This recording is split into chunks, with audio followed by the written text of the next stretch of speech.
ఈనాటి మంచిర్యాల జిల్లా లక్షపేట కేంద్రంగా నిర్వహింపజేస్తున్నటువంటి రైతు సదస్సుకు ముఖ్య అతిథిగా విచ్చేసినటువంటి బీఆర్ఎస్ పార్టీ కార్యనిర్వాహక అధ్యక్షులు వీళ్ళ కేసీఆర్ గారి యొక్క ఆలోచన విధానానికి అనుగుణంగా వీళ్ళ బీఆర్ఎస్ పార్టీ బలోపేతం కొరకు కృషి చేస్తున్నటువంటి కార్యనిర్వాహక అధ్యక్షులు ఇలా మిత్రులు కేటీ తారక రామారావు గారు, ముఖ్యంగా ఈనాటి రైతు సదస్సు నిర్వాహకులు గతంలో ఈ ప్రాంతానికి శాసనసభ్యుడిగా ప్రాతినిధ్యం వహించినటువంటి మిత్రులు దివాకర్ రావు గారు, అట్లాగే కార్యక్రమం నిర్వహణలో తోడు నిలుస్తున్నటువంటి చెన్నూరు మాజీ శాసనసభ్యులైనటువంటి సోదరుడు బాల్క సుమన్ గారు, ఇంకా ఈ కార్యక్రమానికి అతిథులుగా విచ్చేసినటువంటి మా మిత్రులు బాల్కొండ శాసనసభ్యులు ప్రశాంత్ రెడ్డి గారు, కోవ లక్ష్మి గారు, ఇంకా వేదిక అలంకరించి ఉన్నటువంటి గతంలో వివిధ హోదాల్లో బాధ్యత నిర్వర్తించినటువంటి ఒక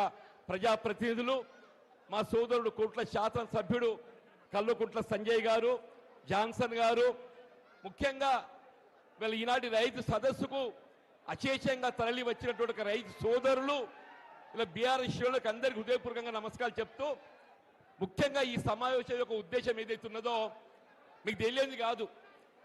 6 కాలం కష్టపడేటువంటి యొక్క రైతుకు ఏదైతుందో వీళ్ళ గిట్టుబాటు ధర కల్పింపజేయడం ప్రభుత్వ బాధ్యత.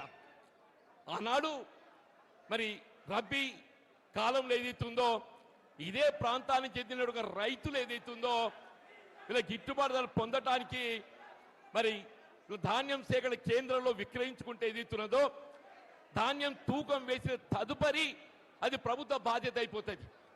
అప్పుడు ప్రభుత్వం ఏదైతుందో తూకం వేసినటువంటి యొక్క ధాన్యాన్ని తరలించలేకపోవడంతో అప్పుడు ప్రకృతి వైపరీత్యంతో వీళ్ళ అకాల వర్షాలతో ఏదైతుందో గోడగూలి 4 రైతులు దుర్మరణం పాలు కావడం జరిగింది.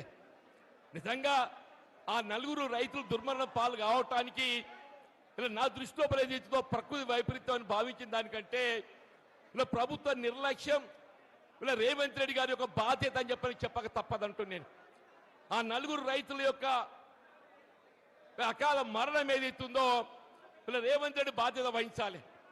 కానీ ఆనాడు ఏదైతుందో ఆ కుటుంబాన్ని ఆదుకోవడానికి కొరకు ప్రభుత్వంలో చలనం లేకపోవడంతో మీతో దివాకర్ రావు గారు ఏదైతుందో చొరవ తీసుకొని రైతు యొక్క మద్దతుతోని ఇదే లక్ష్మీపేట చౌరస్తాలో వారు మరి ధర్నా చేపట్టడంతో ఏదైతుందో దాదాపు 6 గంటల సమయం అక్కడ ధర్నా చేస్తే ప్రభుత్వంకి వెళ్ళి స్పందన రాలేదు.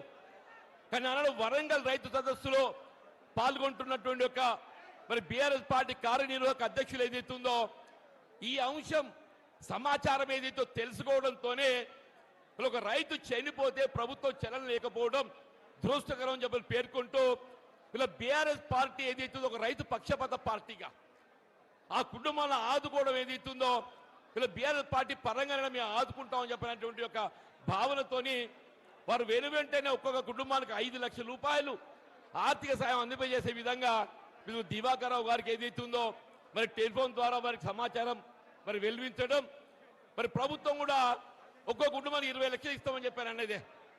వీళ్ళ కేటీ రామారావు గారు ఏదైతే ఒక రైతు బిడ్డ అని చెప్పంటూ నేను ఆనాడు ఏదైతే వారి హృదయం చలించి రైతులు ఆదుకోవాలని చెప్పి ఏదైతే ప్రకటించిందో ఆ డబ్బు ఇవ్వడానికి ఏదైతే వారు స్వయంగా ఈరోజు మరి లక్ష్యం రావడం జరిగింది. కానీ ప్రభుత్వం ఏదైతుందో 20 లక్షలు ఇస్తామని చెప్పని కేవలం ఒక కుటుంబానికి ఏదైతున్నదో కేసీఆర్ గారు ప్రవేశపెట్టినటువంటి ఒక రైతు బీమా 5 లక్షలు తప్ప ఏదైతుందో మిగతా ముగ్గురికి ఏదైతే ఒక్క రూపాయి సాయం చేయలేదే. వాళ్ళు ఏదైతుందో ఈ 4 చావులకు ఏదైతుందో ప్రభుత్వం రేవంత్ రెడ్డి బాధ్యత వహించాలని చెప్పంటూ నేను ఇలా ప్రకృతి వైపరీత్యంతో ఎవరు చనిపోయినా కేంద్రంతో బాధ్యత వహించాలి, రాష్ట్ర ప్రభుత్వం బాధ్యత వహించాలి. మీరు తప్పకుండా ఏదైతుందో వీళ్ళ కేంద్ర రాష్ట్ర ప్రభుత్వాలపై మరి ఏ విధంగా చర్యలు తీసుకోవాలని కూడా ఆలోచన చేస్తామని చెప్పని పేర్కొంటూ దీంతో పాటుగా చెప్పంటూ నేను ఇలా మన మొత్తం ప్రాంతం అంతా దుర్భిక్షం తాండవిస్తుంది. వాస్తవంగా కడెం ప్రాజెక్ట్ నీటితోని మనకు నీరు రావాలి, కానీ మనం అంతా టేలెండ్ ప్రాంతమే. ఇలా దండపల్లి కానీ హాజీపూర్ కానీ వీళ్ళ కాలు చివరి ప్రాంతం కాబట్టి నీరు చేరుకునే అవకాశం లేదని చెప్పని అన్నాడు కేసీఆర్ గారు ముఖ్యమంత్రిగా బాధ్యతలు చేపట్టడంతోనే ఈ ప్రాంతానికి సాగునీరు అందజేయడానికి గూడెం లిఫ్ట్ ఇరిగేషన్ కార్యక్రమాన్ని పూర్తి చేసి ఆనాటి నుండి ఈనాటి వరకు 12 సంవత్సరాలు చెప్పంటున్నా 2 పంటలు నీరు అందింపజేసే విధంగా కార్యక్రమం అమలు చేసిందని చెప్పంటున్నా. కానీ ఈసారి ఏదైతుందో వీళ్ళు ఇంతవరకు కూడా గూడెం లిఫ్ట్ ఆపరేట్ చేయలేకపోవటం, ఇలా దండపల్లి హాజీపూర్ ప్రాంతం అంతా ఏదైతుందో రైతులు నార్లు పోసుకున్నారు. నాటే వద్దేమో అంటే నీళ్లు లేవని చెప్పంటున్నా. అదే కేటీఆర్ గారి వల్ల మన ప్రాంతాన్ని రావడము, ఆ దేవుడు కనికరించి ఏదైతుందో కొంత వాతావరణం చల్లబడ్డది, ఈ చిరుజల్లు వస్తున్నాయని చెప్పంటున్నాను నేను. వీళ్ళ వాస్తవంగా నీళ్లు లేక కాదు, వీళ్ళ ప్రాణహిత నదీ జలాలు ఏదైతుందో వృధాగా ప్రవహించి దిగువబోతున్నాయి ఆంధ్ర ప్రాంతానికి. ఆ నీటిని ఏదైతే కన్నపల్లి పంప్ హౌస్ నుండి మనం ఎత్తిపోసుకునే అవకాశం ఉంది అని స్వయంగా కేటీఆర్ గారు ఏదైతున్నదో కన్నపల్లి పంప్ హౌస్ సందర్శించి ఎప్పుడైతే 93.5 మీటర్ లెవెల్ ఇక్కడ మన ప్రవాహం ఉంటుందో నీటిని ఎగువ అన్నారం సుందిళ్ళకి ఎత్తిపోసి ఎల్లంపల్లి ద్వారా మొత్తం రాష్ట్రాన్ని సుభిక్ష చేయడంతో పాటుగా మన గూడెం లిఫ్ట్ ఇరిగేషన్ కూడా ఆపరేట్ చేసేందుకు అవకాశం ఉంది. ఇక్కడ దురదృష్టం ఏంటంటే వీళ్ళ రేవంత్ రెడ్డి ఏదైతే కేవలం కక్షపూరితంగా వీళ్ళు ఎక్కడ కన్నపల్లి పంప్ హౌస్ ఆపరేట్ చేస్తే వీళ్ళ కాళేశ్వరం ప్రాజెక్ట్ ఏదైతుందో ఇవాళ అది మన ప్రాంతాలంతా సుభిక్షం చేస్తుంది. మళ్ళీ కేసీఆర్ గారు ఎక్కడ పేరు వస్తుందో చెప్పని ఒక కుట్రపూరితంగా ఒక కక్షపూరితంగా వీళ్ళ ఈర్ష్యా ద్వేషాలతో ఏదైతుందో వీళ్ళ కన్నపల్లి పంప్ హౌస్ ఆపరేట్ చేయడం లేదని చెప్పి అంటున్నాం. ఇలా మొత్తం సాంకేతిక నిపుణులు అందరూ కూడా ఏదైతున్నదో కన్నపల్లి పంప్ హౌస్ ఆపరేట్ చేయడానికి ఏ విధమైనటువంటి ఒక అభ్యంతరాలు లేవు, ఆటంకాలు లేవని చెప్పి అంటున్నాం. ఎవరైనా ప్రభుత్వం ముఖ్యమంత్రికి ఏదైతుందో పాజిటివ్ దృక్పథం ఉండాలనే, నీకు పాజిటివ్ దృక్పథమే లేదని చెప్పి అంటున్నాం. ఏమనంటే ఎన్డీఎస్సీ అంటే నేషనల్ డ్యామ్ సేఫ్టీ అథారిటీ. ఈనాడు ఈ సందర్భంగా ఈ వేదిక ముఖంగా అడగదలుచుకున్నా నేను, నీ ఎన్డీఎస్ఏలో ఏదైతుందో ఎక్కడైనా కన్నపల్లి పంప్ హౌస్ నుండి 93.5 మీటర్ లెవెల్లో ప్రవాహం ఉంటే నీరు ఎత్తిపోయేదో ఇక్కడ ఉన్నదే? ఎన్డీఎస్ఏ రిపోర్ట్ ఏదైతున్నదో ఎల్లంపల్లి బ్యారేజ్ ఏదైతుందో మరమ్మతులు చేపట్టేంత వరకు నీటి నిల్వ చేయకూడదని మాత్రమే పేర్కొన్నది. కానీ ఇక్కడ మేడిబెడ్డ బ్యారేజ్కు సంబంధం లేకుండా కేవలం కన్నపల్లి పంప్ హౌస్ నుండి 93.5 మీటర్ లెవెల్తో నీరు ఎత్తిపోసుకునే అవకాశం ఉంది. అది ఎత్తిపోయకుంటే ఏదైతుందో ఇలా మొత్తం రాష్ట్రం వల్ల ఇది కరువు ఏదైతుందో ఎల్లినో కరువు కాదు, ఇది ఎల్లినో ఏదైతుందో ప్రకృతి ప్రసాదించింది, దాన్ని ఎవరు కూడా నిలుపుదల చేయలేరు.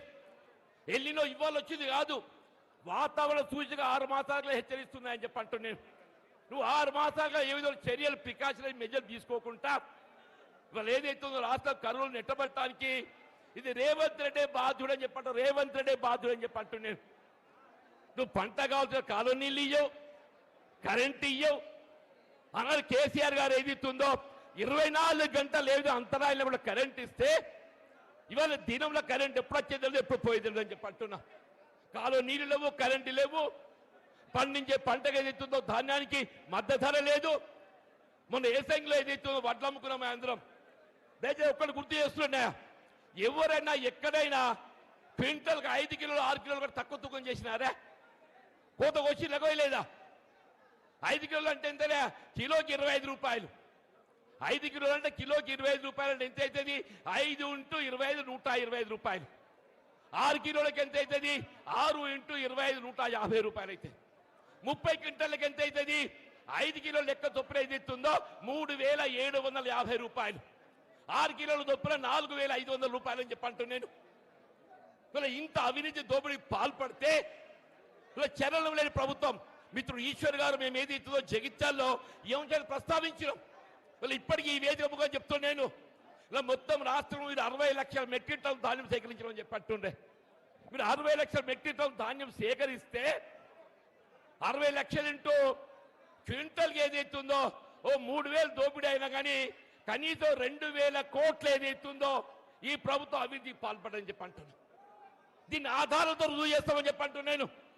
మీ రైతులు తెలియదు కాదే, ధాన్యం రైస్ మిల్లు మోగని ఏం చేస్తాం మనం? ధర్మకాంట మీద చూపుతారా? ధర్మకాంట అంటే ఆటోమేటిక్ వెయ్యింగ్ మిషన్. దాని తర్వాత ఒక ట్రక్ షీట్ ఇస్తాడు. మన ధాన్యానికి ఏదైతుందో నీ ధర్మకాంట మీద తూకం ఎంత వస్తే గంత మన గిట్టుబాటు ధర కట్టించాలి. ఆ తీయకుండా ఏం చేస్తుండో ట్రక్ షీట్తో ఇస్తున్నాడు. దాంతో రైతులు ఏదైతుందో 2,000 నుండి 3,000 కోట్లు నష్టపోయినామని చెప్పి అంటున్నా. నేను దయచేసి ఏదైతే ఈ సదస్సు ముఖ్యంగా డిమాండ్ చేస్తున్నాం. ఇలా మీకు సివిల్ సప్లైస్ కమిషన్ ఉన్నాడా, మీరు విచారణ చేపియండి.